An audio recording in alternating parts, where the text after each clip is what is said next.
Color Me Bad, which is one of those timeless acts that can never die. You know what I'm saying? And we appreciate the simple fact that you not only revived and reinvented Color Me Bad, but you still keep the name so prominent and strong. Now, how was the process like from back then until now till now for Color Me Bad? Well, it's been really great for me. It's been a great transition, where I am now. It was I'm sorry, it was a rough transition, but I'm good where everything is right now.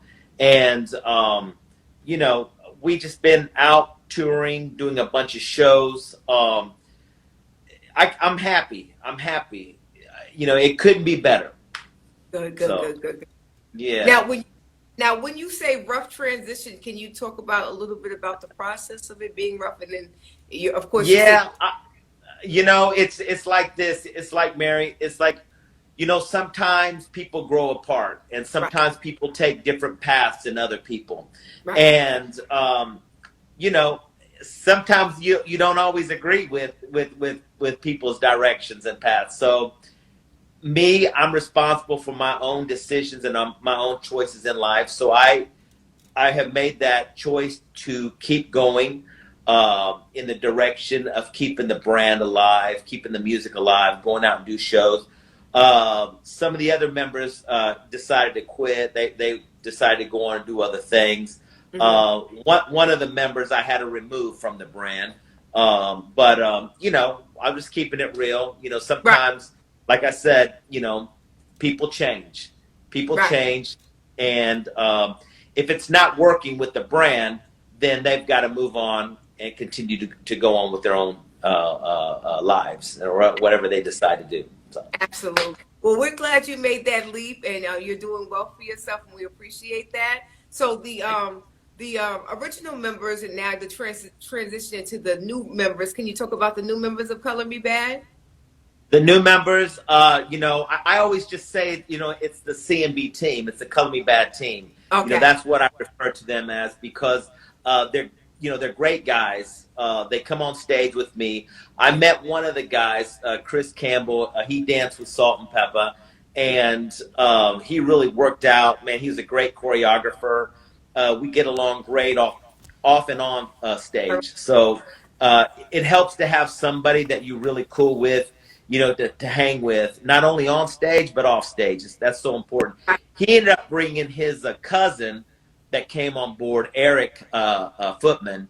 And man, we just all get along so well. It Yeah. just works, and everybody's out to put their, best foot forward when we hit the stage. And there's a chemistry that has to happen when you come on stage together. There's got to be something that's really special whenever we hit the stage, and that's what happens. Yeah. That's why people continue to bring us back and do shows, and it's just a big family out here. That's Nice. the way. Nice. Well, I can tell you, Mhm. content, you're really happy, and you can tell it's a lot smoother because you work together as one collective, and you guys sound like one big happy family, which is awesome. But I want to talk to rewind a little bit about the movie New Jack City and the song. You know the song. Yeah. Yeah. Yes.